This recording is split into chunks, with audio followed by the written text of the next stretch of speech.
A gente tem a apneia do sono leve, quando é de 5 a 15 por hora, a apneia do sono moderada, 15 a 30 vezes por hora, e a apneia do sono grave, aquele paciente que tem mais de 30 pausas na respiração durante 1 hora de sono. Para diagnóstico de apneia do sono mesmo, hoje em dia são aceitos os testes domiciliares, porque as pessoas com apneia do sono estão por aí, estão sem seus diagnósticos, né?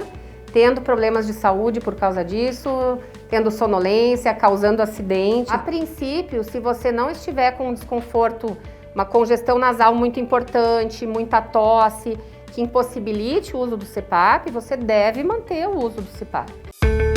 Papo de Médico, com o Dr. Carlos Fernando.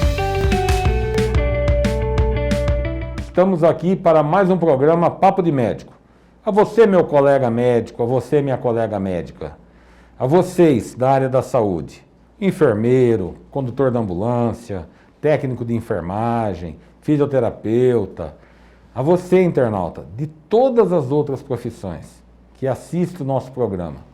Mais uma vez, eu preciso agradecer a audiência que nós estamos tendo. Talvez isso seja fruto da qualidade das informações que nós estamos trazendo e dos assuntos. E hoje nós vamos falar de um assunto de extrema importância, uma doença, uma patologia que aflige milhares de pessoas e que foi descoberta não tão lá atrás. É uma doença que foi descoberta ainda nos anos 80, talvez, e que eu mesmo fui afligido dela e não sabia que tinha. Minha pressão não abaixava, eu era atleta, não estava obeso e meus cardiologistas não sabiam o que eu tinha. Até que um dia eu fiz um exame chamado polissonografia. Essa doença chama-se apneia do sono. O que é a apneia do sono?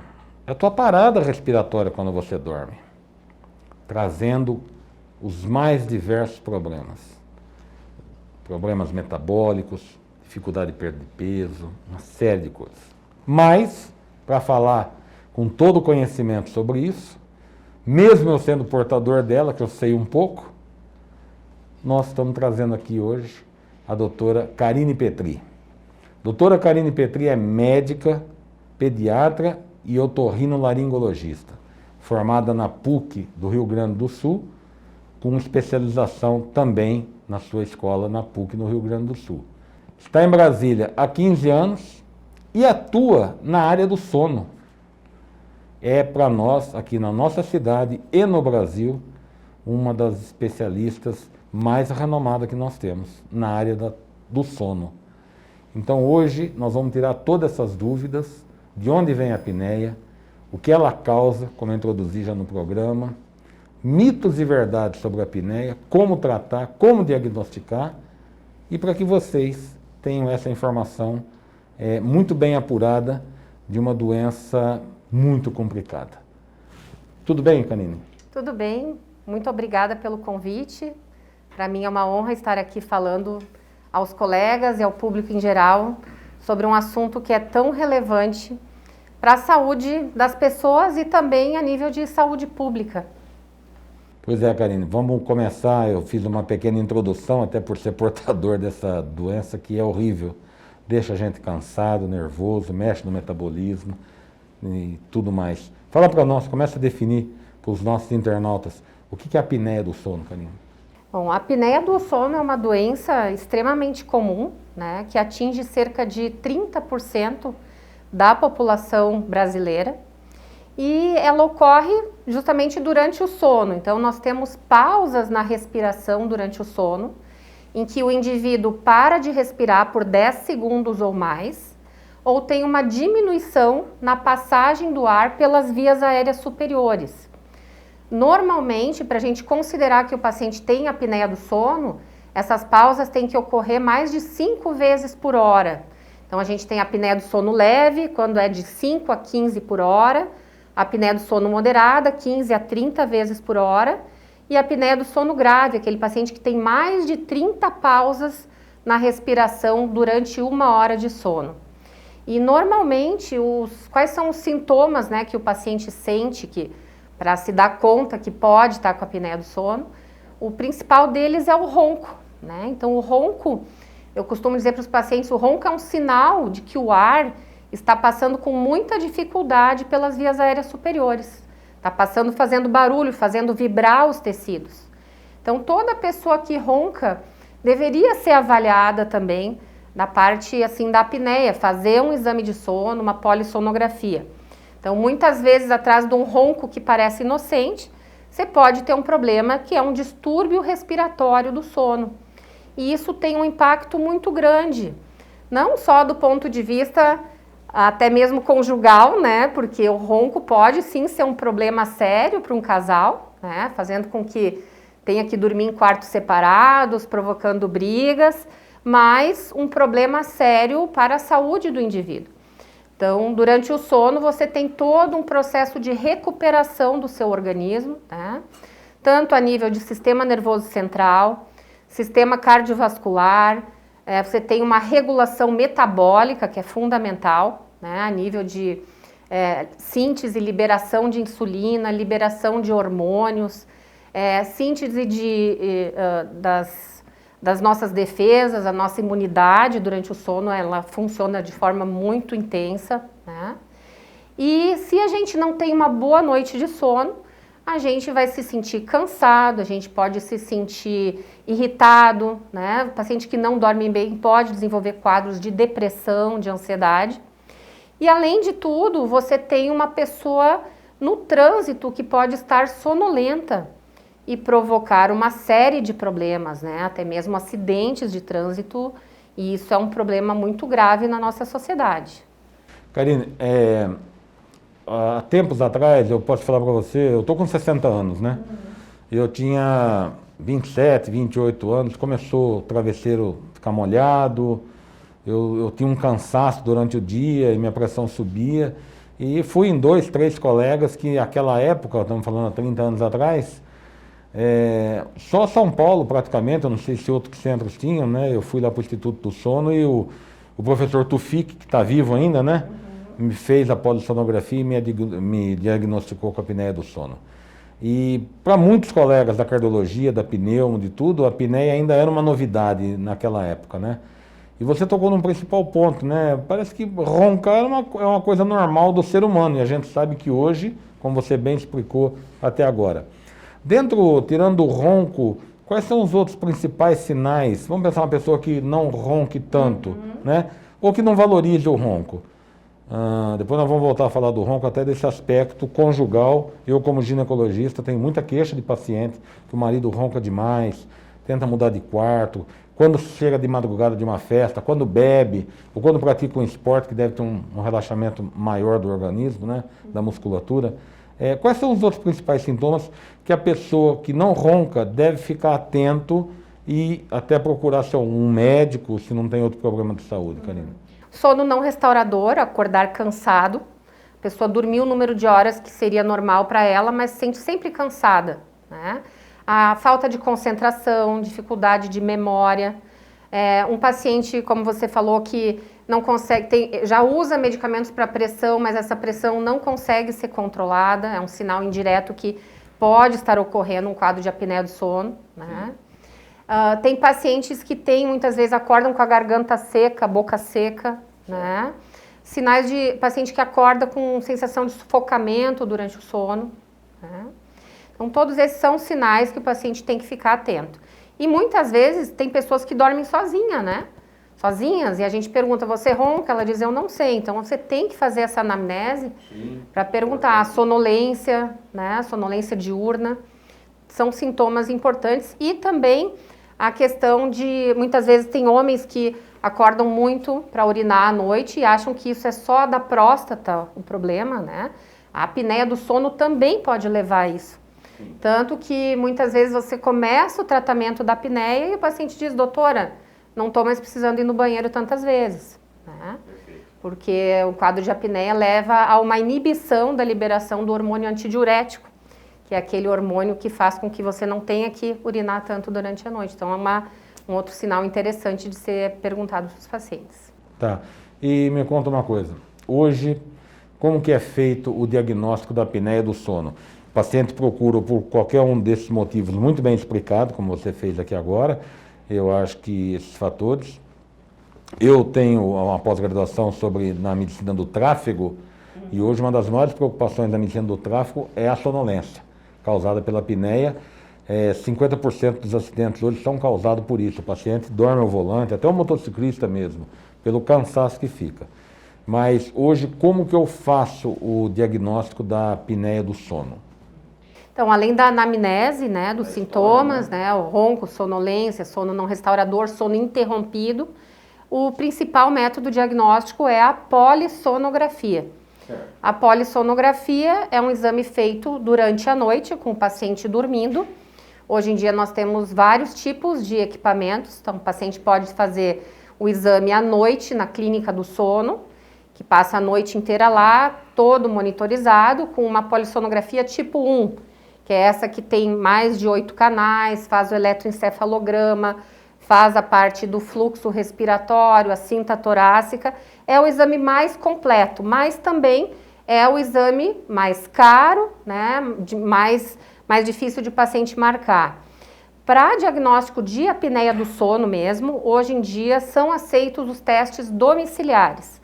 Então nós temos aparelhos que mostram menos canais, mas mostram os canais que são importantes para o diagnóstico do distúrbio respiratório do sono. Então, a gente tem a cinta torácica, a cânula que vai no nariz, o oxímetro que vai no dedo. E com isso a gente consegue ver já a parte de apneia do sono.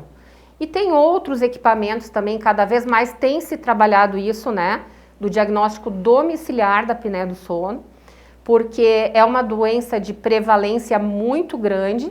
Se a gente tentasse fazer com que todos os pacientes tivessem um exame tipo 1, que é no laboratório do sono, isso atrasaria muito o diagnóstico. E especialmente agora, durante a pandemia, temos sim lançado mão do uso da polissonografia tipo 2 e até mesmo de exames de oximetria noturna, né, que nos dão uma ideia ou servem ao menos para um screening para a gente depois fazer a complementação diagnóstica, se for o caso, na clínica do sono com a polissonografia tipo 1. Tá. E como que está isso hoje, essa área de atuação? Os principais colegas têm atuado hoje na área do sono, é o otorrino, no seu caso, o neuro, o pneumo, né, também, muitos clínicos por aí. Como que está a atuação da apneia do sono, na medicina do sono, pelo Brasil afora?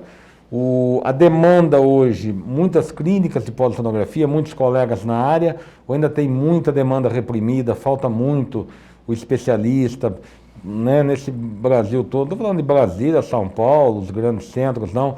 Como que está isso? E uma outra pergunta, Karina, é difícil laudar o exame? Bom, inicialmente falar então da primeira pergunta, né? Eu faço parte da Associação Brasileira do Sono, aqui no Distrito Federal eu sou a representante, né, dessa entidade que visa divulgar a medicina do sono, essa especialidade que é muito importante e que tem integração com todas as áreas da medicina. Hoje em dia nós temos representantes, né, pessoas que têm essa área de atuação, é considerada uma área de atuação hoje em dia em todos os estados do Brasil, né? Então, para fazer essa área de atuação, você primeiro tem que ter a especialidade, né, em otorrinolaringologia, neurologia, pediatria, cardiologia ou psiquiatria, tá? Se eu não me engano são essas, depois eu posso verificar se tem mais alguma que eu tenha esquecido. E, gineco não pode, não? Ginecologista não está. Você não vai deixar eu fazer a apneia do sono? Oh, meu Deus do céu, mas tá bom, vai. Olha, não, claro que assim, ó, existem cursos para todos os profissionais. Na verdade, existem cursos de atuação, né, multiprofissional em medicina do sono, porque todo profissional deveria conhecer um pouquinho sobre sono. Sem dúvida. Isso pode interferir no tratamento de diversas doenças. E na qualidade do atendimento. Exatamente, né? Um exemplo, né? Você é ginecologista, trata mulheres no climatério, na menopausa. Diversas queixas que elas têm, muitas vezes são por não dormirem bem, né? Eu penso que por mim, só te interrompendo, por eu ser um portador dessa patologia, e eu fui ler, fui buscar, tento me tratar, é uma dificuldade de adaptar com aquela máscara, sabe? Mas eu aprendi muito, bastante acima da média aí do pessoal, e eu trato com uma facilidade. Hoje eu indico para vocês, mando paciente para vocês o tempo todo, e como eu tenho acertado o diagnóstico. Sim. Não tenha dúvida, porque a grande maioria das pessoas estão de sobrepeso, já é um grande fator, nós vamos falar dos fatores já também. A história se repete, então você não pode ficar com o foco, eu, gineco, a mulher está cansada, não está rendendo, poxa, só o hormônio do estrogênio que está faltando para ela, uma testosterona, uma progesterona. Não, não é. São vários fatores. E aí, quando eu penso na apneia do sono, eu penso sempre como eu tenho acertado, Karine, dos últimos anos para cá. Então, saber sobre sono é fundamental, né? E é uma área que a gente não aprende muito na faculdade de medicina. Né? Eu mesma fui estudar sono depois, né? Depois de fazer otorrinolaringologia, que eu tive interesse nessa área, porque eu comecei a ver isso primeiro nas crianças, né? Que como otorrino eu fazia amidalectomia, adenoidectomia, e muitas vezes isso não era o suficiente para melhorar o sono dos meus pacientes, né? Tinha que ter toda uma abordagem multidisciplinar, a avaliação da estrutura dentária, da arcada óssea, o encaminhamento para um profissional da odontologia, né? Para consertar aquela sequela que ficou pelos anos de respiração oral que a criança teve, né? E os maus hábitos que essa criança desenvolveu ao longo do seu desenvolvimento em relação ao sono. Então, tudo isso me fez buscar algo mais. E aí eu descobri uma especialidade que é um campo de atuação enorme, né? E que ajuda a gente a prevenir doenças e não só, você não fica focado só no tratar a doença, né? Então, você levar a qualidade de vida, melhorar a qualidade do sono do paciente, você ajuda a prevenir problemas, né, de depressão, cardiovasculares, câncer, né, e traz qualidade de vida para o indivíduo. Como é que está essa correria pelo Brasil da medicina do sono, a sociedade com a medicina do sono? Nos grandes centros a gente sabe que estamos muito bem abastecidos de clínicas e tudo, mas no geral, no Brasil todo, a especialidade, a área de atuação entrou bem já, tem muitas clínicas fazendo exame, ainda tem uma demanda reprimida. Como é que está isso, Karine? Eu acredito que ainda exista uma grande demanda reprimida. Claro que, como você falou, nos grandes centros a gente encontra várias clínicas de sono, mas mesmo assim, se você tentar marcar um exame de sono hoje em Brasília, você vai ter uma fila de espera de provavelmente uns 10 ou 15 dias para conseguir marcar, né? Nas cidades do interior, né, claro, você vai sempre ter um centro regional ali que tenha uma área, uma clínica voltada para isso, mas exige, né, uma formação técnica. Então, além de você ter um profissional com uma área de atuação que demorou ali uns 8, 10 anos para se formar, você tem que ter um técnico bem formado. Né, um técnico de polissonografia que tem que ter feito um curso de formação para fazer o exame bem feito. Então, há necessidade sim de uma equipe, né? E isso muitas vezes você não consegue numa cidade pequena do interior. Mas aí, mais uma vez, a importância, então, dos exames domiciliares, né? Para que você possa, muitas vezes, fazer um screening, né? E aí, sim, fazer mais diagnósticos, né? Porque as pessoas com apneia do sono estão por aí, estão sem seus diagnósticos, né? Tendo problemas de saúde por causa disso, tendo sonolência, causando acidentes de trabalho, acidentes de trânsito por causa disso. Então, a gente precisa fazer uma busca ativa desses pacientes, né?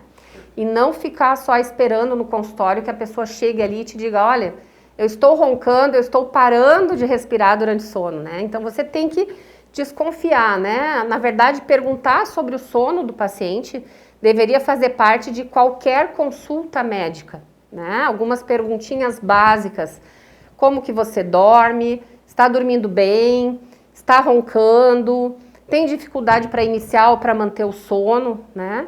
Com essas perguntinhas básicas, você já consegue definir se o paciente tem algum problema ou não e se isso, né, necessita de uma investigação. Porque se a gente primeiro que as pessoas têm vergonha de dizer que roncam, né? Então, muitas vezes, o paciente que diz assim, chega pra gente dizendo, estou roncando, ele é um paciente que chega envergonhado, acanhado, né? Então, a gente precisa ter a sensibilidade de fazer os questionamentos. Ou às vezes ele chega no consultório, a mulher levando ele no consultório, o marido, geralmente, né? Já chega dando bronca, né? doutor, eu vim aqui porque eu não aguento o ronco, eu não consigo no outro dia. A pessoa que dorme com quem ronca também sofre, porque ela tem micro despertar, ela acorda e ela vive aquela situação ali que realmente não é agradável. Bem, para você internauta hoje, que estamos falando dessa patologia, apneia do sono, você, meu colega médico, minha colega médica de todas as especialidades, nós precisamos fazer diagnóstico da doença do sono, seja qual for a tua especialidade hoje. Se você é ortopedista, vai orientar o teu paciente a uma recuperação, vai orientar seu paciente a uma atividade física que precisa. Você é cirurgião plástico, que vai fazer uma cirurgia no seu paciente, 1 minutinho da sua consulta é muito importante. E para você, que está na área da saúde, que pode ajudar a sua pessoa dentro de casa, pode ajudar um amigo e tudo mais. E para você, internauta, que está aí, tendo todo esse esclarecimento. Então, caminhamos dentro dessa entrevista com o que é a apneia do sono, como que faz o diagnóstico, a doutora Karine muito bem explicou, o exame dentro da clínica, que é um exame mais detalhado, mais completo, e o exame domiciliar. Tá. Uma vez feito o diagnóstico, como ela já também falou, nós vamos ter a apneia leve, moderada e grave. Aí chegou a hora do tratamento, Karine. Qual é o tratamento para o paciente que tem apneia do sono, dando uma passada nas 3 circunstâncias, leve, grave, moderada, o pacote desse tratamento, o que envolve? Sim. E fala um pouquinho do aparelho, o que é o famoso CPAP, que o pessoal, tem gente que fala, eu uso CPAP, a pessoa não tem ideia do que é. Né? É uma máscara que põe, como é que você põe uma máscara e para de roncar, dorme melhor, vamos dar uma passada nisso. Bom, o tratamento da apneia do sono, ele é baseado principalmente na causa, né? Então, primeiro você tem que saber por que aquele paciente está tendo apneia do sono. Eu costumo dizer assim, eu posso ter 10 pacientes no meu consultório e cada um vai ter um motivo diferente para estar tendo apneia. Perfeito. Né? Então, a primeira coisa, a gente tem que identificar os fatores de risco, né? Então, quais são os fatores de risco principais para a apneia do sono? Ser homem, né? Então a relação hormonal de testosterona, tá? A questão da obesidade, hoje em dia é o principal fator de risco para a apneia do sono, né? E a gente sabe que perder peso ajuda a melhorar a apneia, mas nem sempre vai resolver 100%. Tanto que eu tenho pacientes super magros que ainda assim têm apneias, tá? Mas são 2 fatores importantes então, né? Sexo masculino, obesidade, alterações anatômicas das vias aéreas superiores, então um desvio de septo importante, hipertrofia das amígdalas, né? Uma língua que é grande, né? Uma diminuição do tamanho da faringe, que pode ocorrer muitas vezes por alterações craniofaciais, aquele paciente que tem uma mandíbula mais curta, uma mandíbula retrusa, né? Então essas são todas as alterações que a gente pode encontrar nos nossos pacientes com apneia do sono. E na criança, especialmente, a hipertrofia da adenoide da amígdala.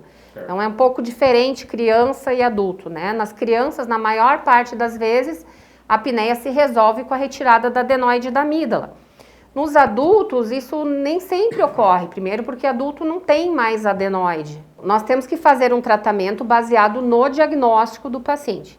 Então, se é um paciente que está com apneia por ter obesidade, a gente vai orientar atividade física, alimentação, perda de peso, mas nós também temos que aliviar a obstrução respiratória daquele paciente ao mesmo tempo.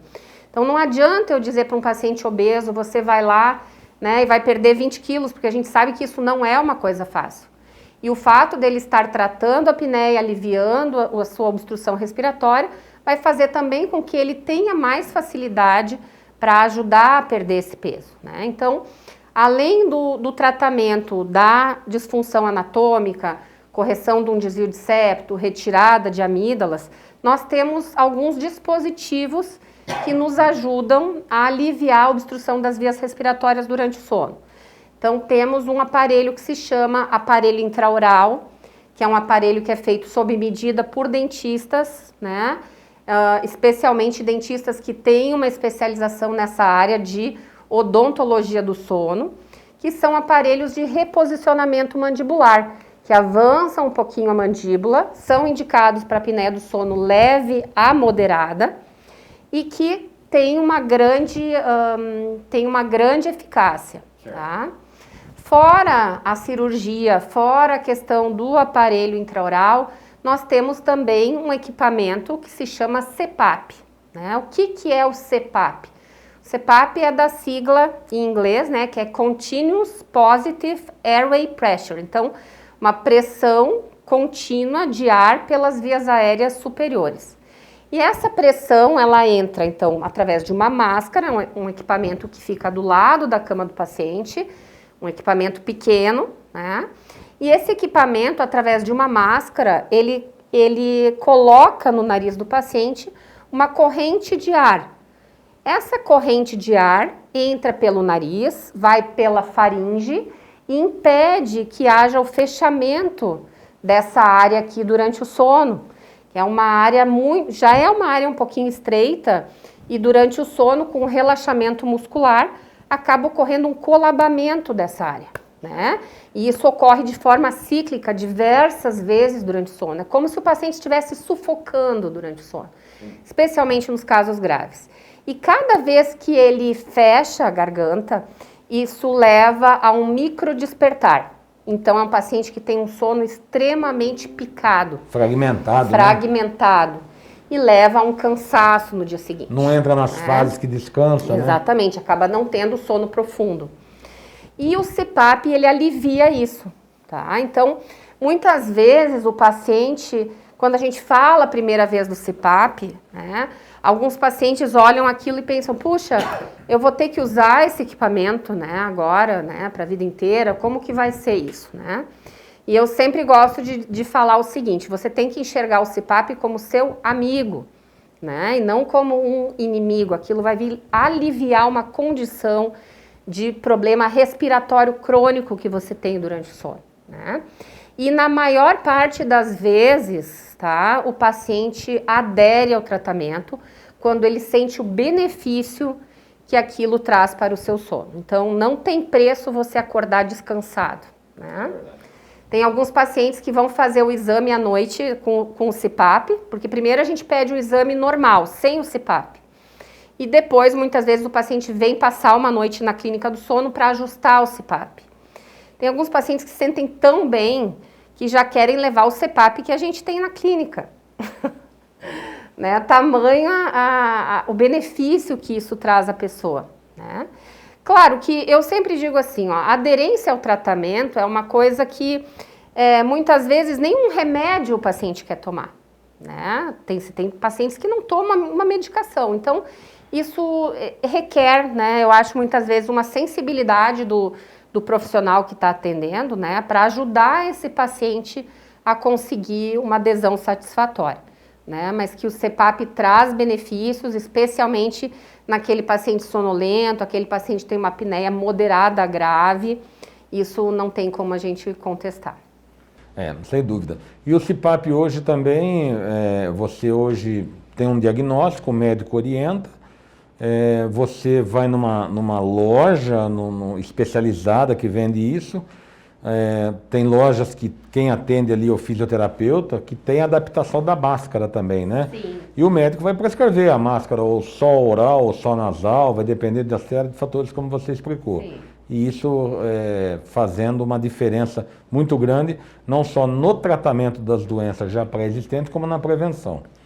Eu queria, chegando muitas perguntas aqui, eu queria passar duas coisas rápido com você, nesse momento. A criança, de que idade que já se desconfia disso, a agitação da criança, que eu sei que você também é pediatra, como que está hoje a polissonografia para a criança, como é que a mãe chega lá?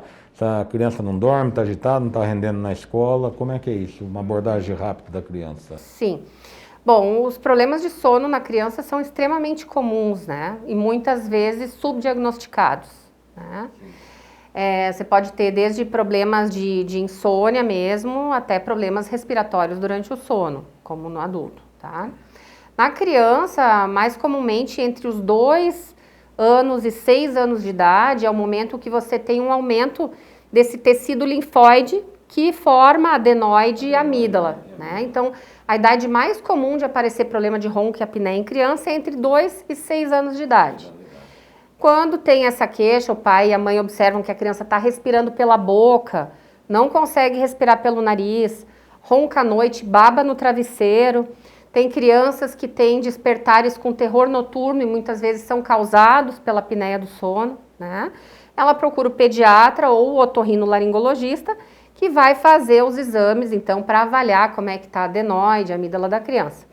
A polissonografia, ela pode ser feita na criança, claro que é o exame de eleição para a gente fazer esse diagnóstico das pausas respiratórias durante o sono. Tem clínicas aqui em Brasília que estão preparadas para receber criança. Claro que é um exame que muitas vezes não é fácil você fazer numa criança, então você tem que selecionar bem os casos, né? Mas pode ser feito sim em crianças esse exame, né? Então essa faixa etária é importante observar esse comportamento da criança. Problemas de sono em criança, eles podem ocorrer por diversas situações.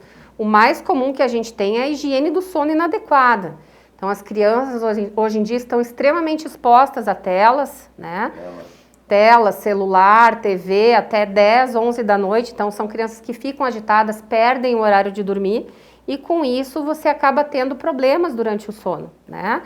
Agora, nem sempre o problema de sono na criança vai necessariamente ter que fazer uma polissonografia. E ser uma apneia também. Exatamente, então a gente tem que analisar caso a caso, mas pode ser feito esse exame também. E hoje a gente vê, né, a gente tem neto e acaba até conduzindo errado, é celular na mão da criança até tarde, é tablet, é joguinho, uma coisa ou outra. Bem, Karine, eu sei que nesse momento de pandemia, nesses últimos 2 anos, você como otorrino, atuou muito e atua muito no Covid, né?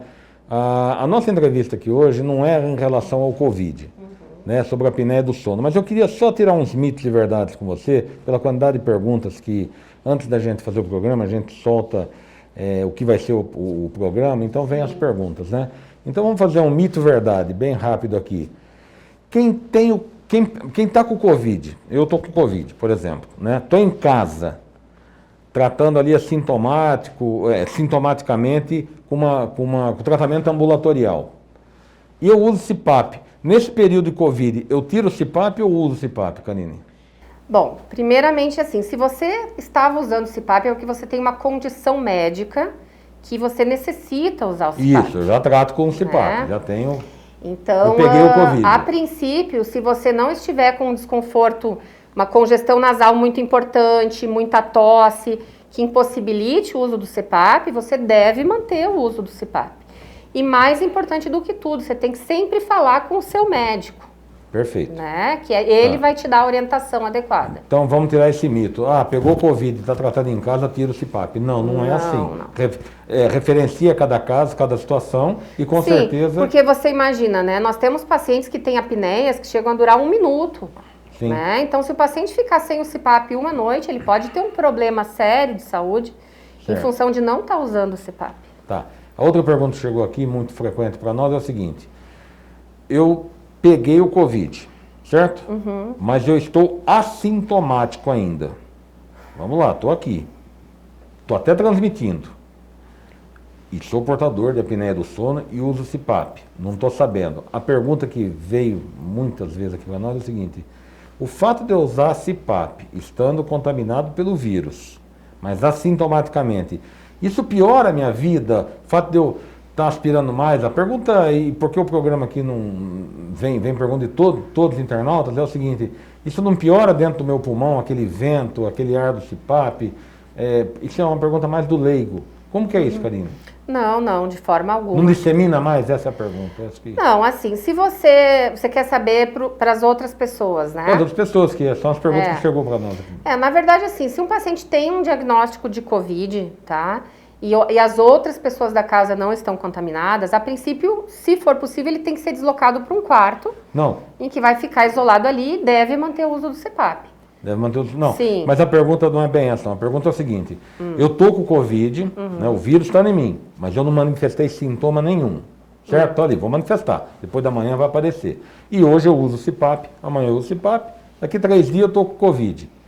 A preocupação é a seguinte, poxa, eu usei o CPAP, será que o fato de eu usar o CPAP assintomático não piorou a gravidade da minha doença? Esse é o mito. Não, de forma alguma. Pode manter o uso do CPAP. Pode manter o uso do CPAP, né?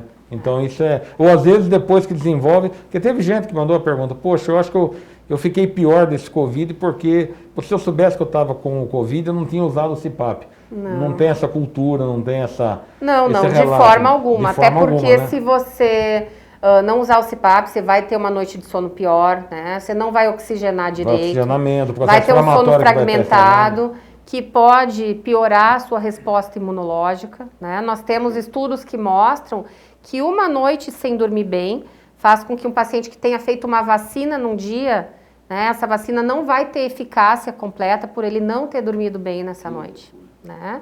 Então a gente não pode desperdiçar uma noite de sono. O paciente que usa CPAP deve manter, de preferência, obviamente, num quarto isolado, né? E só deve parar de usar se o seu médico falar. E especialmente assim, aqueles pacientes que ficam com muita congestão nasal, muita tosse, às vezes não vão conseguir usar, né? Que é a mesma coisa que ocorria antes quando o paciente tinha uma gripe, um resfriado. A gente dizia, se estiver desconfortável, vai parar de usar, por causa da tosse e da secreção. Tá bom. Karine, eu queria pedir a você as suas considerações finais, alguma coisa que você queira deixar como esclarecimento sobre a apneia do sono, deixar seu endereço, seu telefone, onde você atende. Então, eu gostaria de falar primeiro para o público leigo, né, para os médicos, mas como pessoas, né, pensando na sua saúde, né, que o sono faz parte dos 3 pilares básicos da nossa saúde, né, que é alimentação, atividade física e sono. Não tem como a gente ter saúde se esses 3 pilares não estiverem alinhados, né? Então, infelizmente, nós médicos fazemos parte de uma estatística que não é boa, né? Nós temos uma expectativa de vida muito menor do que a população em geral, né? E muitas vezes nós temos que acreditar isso também, a qualidade de sono do médico, que muitas vezes não é boa, né? Pela privação de sono que os médicos têm ao longo da sua vida profissional. Então nós temos que dar mais atenção para o nosso sono, né? Não adianta só a gente pensar em atividade física, alimentação e não ter uma boa noite de sono. E uma boa noite de sono pressupõe o quê? Um número de horas de sono adequado, para o adulto 7, 8 horas, né? Uma regularidade em horário de dormir, horário de acordar e ter uma noite de sono que não seja fragmentada. Então, a presença de apneia do sono fragmenta o sono e leva a uma série de consequências para a nossa saúde do ponto de vista cardiovascular, do nosso equilíbrio mental, do nosso metabolismo. Então, vamos procurar ter hábitos bons de sono para que a gente possa ter uma vida longeva e com saúde. Em relação aos profissionais de saúde, o que eu gostaria de pedir, né, e de deixar como mensagem final, é que tirem 3 minutinhos das suas consultas, independente da especialidade que você for, para perguntar para o seu paciente essas perguntas básicas, né? Você está dormindo bem? Que horas que você dorme? Que horas que você acorda? E se você ronca? Tenho certeza que isso vai fazer você despertar para uma problemática que é muito comum na nossa sociedade, que são os problemas de sono. E cuidando do sono do seu paciente, você vai obter resultados muito melhores nos seus tratamentos. Ok. E onde que a gente acha, Karine? Eu atuo na Secretaria de Saúde do Distrito Federal, no Hospital Regional de Taguatinga, no consultório privado na Asa Sul, na Clínica Sono, no Centro Médico Lúcio Costa e na Clínica Otonorte, na Asa Norte. Deixa o telefone aí. Telefone 992721947, na Asa Sul, e 3340-7668, na Asa Norte. Ok. Karine, queria te agradecer o seu tempo, né, que é muito precioso estar aqui com a gente. E a você, colega médico, colega médica, você da área da saúde, você nosso internauta, né, que tanto nos dá audiência. Hoje a gente falou de um tema, mais uma vez, de extrema importância, do sono, que faz parte desses 3 pilares, né, alimentação, atividade física e sono, com uma boa qualidade de vida, com uma boa prevenção de patologias e para uma longevidade mais saudável, que é isso que a gente busca, não é verdade? Então, agradecer mais uma vez a toda essa audiência que vocês nos dão e espero que o programa tenha trazido informações importantes para vocês e até o nosso próximo programa. Muito obrigado pela audiência a todos.